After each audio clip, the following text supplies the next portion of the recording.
Hello everyone, मैं सचिन गुप्ता स्वागत करता हूं आप सभी का इस चैनल TDR मतलब द डेटा रिसर्च पे। आज की इस वीडियो में हम लोग बात करने वाले हैं दलाल स्ट्रीट में इस पूरे हफ्ते क्या क्या होने वाला है उसके बारे में।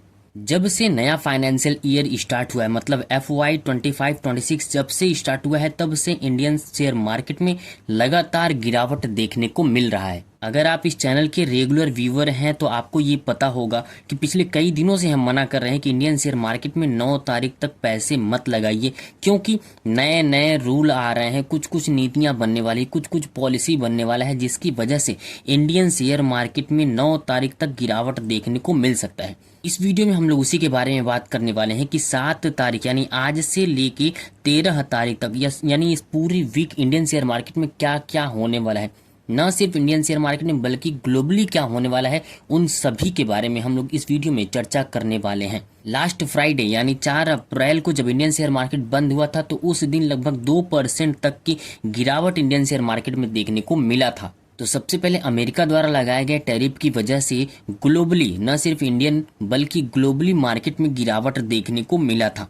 इसके बाद चाइना अब 10 अप्रैल को अपना नया टैरिफ लगाने वाला है अमेरिका के ऊपर, जिसकी वजह से और भी मार्केट नीचे की तरफ जा सकता है। और इन सब टैरिफ की वजह से न सिर्फ इक्विटी मार्केट बल्कि जो सेफ जोन होता है, जो कमोडिटीज होते हैं, वहां पर भी गिरावट देखने को मिला है, जिससे गोल्ड में भी गिरावट देखने को मिल रहा है, ऑयल प्राइसेस में भी गिरावट देखने को मिल रहा है और मेटल प्राइसेस में भी गिरावट देखने को मिल रहा है। ये सिर्फ और सिर्फ एक वजह से हो रहा है और वो है ट्रंप के टैरिफ की वजह से।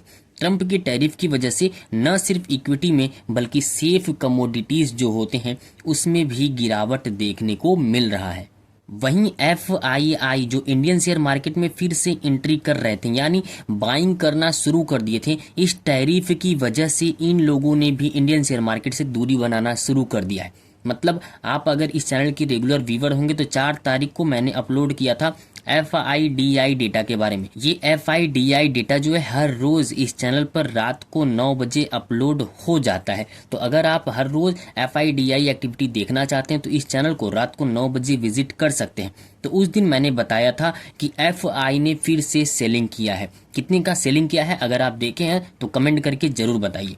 तो इसकी वजह से यानी इस टैरिफ की वजह से FIDI भी इंडियन शेयर मार्केट से पैसा निकालना शुरू कर दिए। खासकर ये FI जो बहुत दिनों बाद इंडियन शेयर मार्केट में फिर से निवेश करना शुरू किए थे, इस टैरिफ की वजह से पैसे निकालना शुरू कर दिए हैं। बीते सप्ताह यानी पिछले वीक की बात करें तो सेंसेक्स 2.65% गिरकर 75,365 पर क्लोज हुआ था, जबकि निफ्टी 50 2.61% गिरकर 22,904 पर क्लोज हुआ था। निफ्टी IT सेक्टर 9% गिरा था, जबकि निफ्टी मेटल सेक्टर 8% गिरा था। ये एक दिन की बात की जा रही है, इतने परसेंट ये दोनों सेक्टर गिरे थे। निफ्टी मिड कैप 100 की बात कर लें तो एक दिन में 2% तक का गिर चुका था, जबकि निफ्टी स्मॉल कैप 100 की बात कर लें तो 2.6% एक दिन में गिरा था। ये इंडियन शेयर मार्केट का हाल था। एक ही दिन में टैरिफ की वजह से कितना गिरावट देखने को मिला है। इस टैरिफ की वजह से न सिर्फ इंडियन मार्केट बल्कि अमेरिकन मार्केट भी भालू वाले जोन में इंटर कर गया है। डॉ जोन्स S&P 500 और नैस्डैक 8 से 10% तक गिर गए हैं। मतलब टैरिफ की वजह से न सिर्फ इंडियन शेयर मार्केट या फिर ग्लोबली शेयर मार्केट बल्कि खुद अमेरिका के शेयर मार्केट को दिक्कत हो रहा है और वहां पर 8 से 10% तक के मार्केट उनकी गिर चुके हैं। इसके बारे में यानी अमेरिकी शेयर मार्केट के बारे में हमने सेपरेट वीडियो बनाया है। आप अगर चाहते हैं तो उसको भी विजिट कर सकते हैं, चेकआउट कर सकते हैं। उसका लिंक यहाँ पर हम आई बटन में दे देंगे या फिर इसका लिंक आपको डिस्क्रिप्शन में मिल जाएगा। और वहीं नैस्डैक अपने हाई से 21% नीचे की तरफ गिर चुका है। ये अमेरिकन शेयर बाजार की बात हम कर रहे हैं कि वहां पर इतने परसेंट तक की गिरावट देखने को मिले हैं और सिर्फ एक वजह है, क्या है? टैरिफ। बस टैरिफ की वजह से इतने गिरावट देखने को मिल रहे हैं। तो ये तो एक व्यक्ति का टैरिफ है, मतलब ट्रंप के टैरिफ है। आने वाले समय में यानी 10 अप्रैल को चाइना भी टैरिफ लगाने वाला है 34%। उस दिन भी गिरावट देखने को मिल सकता है। इस वीडियो में हम पूरे वीक यानी 7 से लेके 13 अप्रैल तक कौन कौन सी हरकतें होने वाली हैं इंडियन शेयर मार्केट या फिर ग्लोबली शेयर मार्केट में, उस पर चर्चा करने के लिए आए हैं। तो इस वीडियो में बेसिकली हम लोग आरबीआई की policy, corporate earning, FOMC minutes, inflation numbers और ग्लोबल टैरिफ समेत कुल 9 की फैक्टर्स पर बात करने वाले हैं जो आने वाली वीक यानी इस वीक में 7 से 13 अप्रैल में शेयर मार्केट को इफेक्ट करने वाला है उसके बारे में। तो चलिए वीडियो को शुरू करते हैं। सो बेसिकली ये वीडियो 2 पार्ट में बनने वाला है। पार्ट 1 में हम लोग बात करेंगे 4 फैक्टर के बारे में और पार्ट 2 में बात करेंगे हम लोग 5 और फैक्टर के बारे में और टोटल 9 फैक्टर पर बात करने वाले हैं। तो चलिए पार्ट 1 स्टार्ट करते हैं फैक्टर नंबर 1 के साथ। तो सबसे पहले नंबर पर आता है टैरिफ डेवलपमेंट यानी टैरिफ के विकास। अब अमेरिका के डोनाल्ड ट्रंप ने टैरिफ तो लगा दिया है। अब इस टैरिफ की वजह से तमाम तरह की दिक्कतें आई हैं जिसकी वजह से इंडियन शेयर मार्केट या ग्लोबली शेयर मार्केट में गिरावट देखने को मिला है। लेकिन ट्रंप है कि अपने इस टैरिफ को पीछे करने का नाम ही नहीं ले रहे हैं। वो इस पर अड़े हुए हैं। उन्होंने कह दिया कि ये टैरिफ लगेगा तो लगेगा, चाहे भले ही इस टैरिफ की वजह से ग्लोबल ट्रेड सिस्टम जो है वो बर्बाद हो जाए, लेकिन ट्रंप अपने इस टैरिफ पर अड़े ही रहेंगे। और अब इस टैरिफ के बदले चाइना ने कह दिया कि हम भी टैरिफ लगाएंगे और चाइना ने कहा है क्या चीज़ कि 10 अप्रैल तक वो टैरिफ लगाएगा। यानी कितने परसेंट का टैरिफ लगाएगा? कुल 34% का वो भी टैरिफ लगाएगा, जिसकी वजह से आने वाली वीक में और भी गिरावट देखने को मिल सकता है इंडियन शेयर मार्केट या फिर ग्लोबली शेयर मार्केट में। जबकि कुछ और देश जैसे जापान हो गया, मैक्सिको हो गया, साउथ कोरिया हो गया और इंडिया, इन्होंने कहा है कि हम प्रतिशोध नहीं करेंगे, मतलब बदला नहीं लेंगे, बल्कि हम चाहते हैं कि अमेरिका जो टैरिफ लगाया है उसमें थोड़ी सी रियायत दे दे, मतलब टैरिफ को कम कर दे, या तो खत्म कर दे या तो कम कर दे। यानी ये कुछ देश हैं जो चाहते हैं कि रियायत मिले उन्हें टैरिफ में।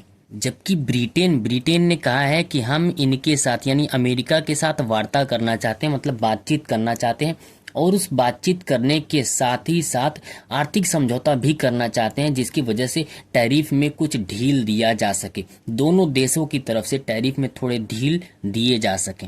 जबकि वियतनाम अमेरिकी उत्पादों पर टैरिफ में कटौती करने के लिए तैयार है और कंबोडिया ने अमेरिकी सरकार से अपने उत्पादों पर 49% टैरिफ को स्थगित करने के लिए कहा है। तो ये ओवरऑल बात थी टैरिफ डेवलपमेंट की, यानी 7 अप्रैल से 13 अप्रैल के बीच में क्या क्या होने वाला है टैरिफ को लेकर, उससे रिलेटेड। तो चलिए अब सेकंड पॉइंट की तरफ चलते हैं, सेकंड की फैक्टर की तरफ चलते हैं और दूसरा है एफओएमसी मिनट्स, मतलब फेडरल रिजर्व की। मार्च में फेडरल रिजर्व की नीति बैठक होने वाली है। इस नीति बैठक में क्या क्या बताया जाएगा? तो इसमें बताया जाएगा कि कटौती कितना है, उसके साथ ही साथ आर्थिक विकास कितना है, नौकरी का दर कितना है, उसके बारे में संकेत को बताया जाएगा। और हमने कुछ दिनों पहले इसी चैनल पर बताया था कि इसके अध्यक्ष जो यानी यूएस फेड के अध्यक्ष जो हैं जेरोम पॉवेल ने अपने एक स्पीच में बताया था कि यहाँ पर यानी अमेरिका में इन्फ्लेशन और आर्थिक विकास को लेकर वो चिंतित थे, जिसकी वजह से उन्होंने कहा था कि टैरिफ की वजह से तमाम तरह की दिक्कतें आ सकती हैं, जैसे हाई इन्फ्लेशन हो गया, कम विकास की उम्मीद। और उन्होंने यह भी कहा था कि टैरिफ में कटौती कर कर ही कुछ बचाया जा सकता है। और इसके साथ ही साथ अमेरिकी इन्फ्लेशन के बारे में बात किया जाएगा और पीपीआई नंबर के बारे में बात किया जाएगा और साथ ही साथ वहां पर होने वाली नौकरियों के आंकड़े के बारे में भी बात किया जाएगा, जो आने वाले समय में यानी आने वाली वीक में मार्केट को इफेक्ट कर सकता है। और अगला है आरबीआई पॉलिसी। इंडियन इन्वेस्टर, जो खासकर इंडियन इन्वेस्टर हैं, जो इंडियन शेयर मार्केट में पैसे लगाते हैं, उनको इस दिन का बेसब्री से इंतजार होगा। कौन सा? 9 अप्रैल का। 9 अप्रैल के दिन इंडियन शेयर मार्केट में आरबीआई पॉलिसी की बैठक होने वाली है। कौन सी बैठक होने वाली है? तो एमपीसी जिसे मौद्रिक नीति समिति कहा जाता है, उस पर बैठक होने वाली है। कुछ अर्थशास्त्रियों का यह भी मानना है कि इस बैठक में रेपो रेट जो है उसमें कटौती किया जाएगा, जिसकी वजह से कुछ सेक्टर हैं जैसे बैंकिंग सेक्टर हो गया, रियल एस्टेट हो गया, ऑटो वाले स्टॉक हो गए, इस पर ध्यान दिया जाएगा। और इस सेक्टर के साथ ही साथ ग्रोथ हो गया और इसके साथ ही साथ इन्फ्लेशन हो गया और लिक्विडिटी हो गया, इस पर भी खास नज़र रहने वाली है इस दिन। तो 9 अप्रैल इसलिए खास हो जाता है क्योंकि यहाँ पर आरबीआई की पॉलिसी होगी और इसमें MPC जिसे मौद्रिक नीति समिति कहा जाता है, इस पर बैठक होगा।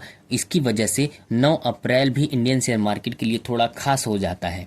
और चौथा आ जाता है डोमेस्टिक इकोनॉमिक डेटा के बारे में भी जानकारी मिलने वाला है 11 अप्रैल को।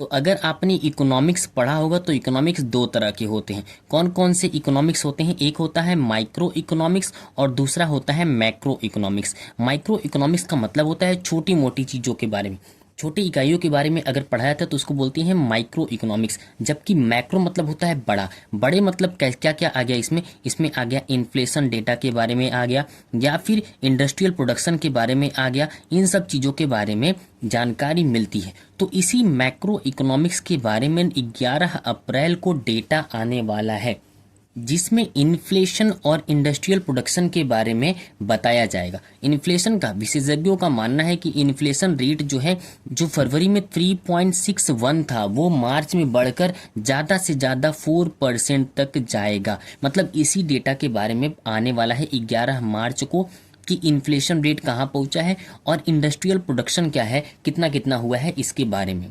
तो ये पॉइंट नंबर 4 था। इस पार्ट में हम लोग इसी 4 पॉइंट के बारे में बात करने वाले थे और हम लोगों का बात जो है वो पूरा हो चुका है।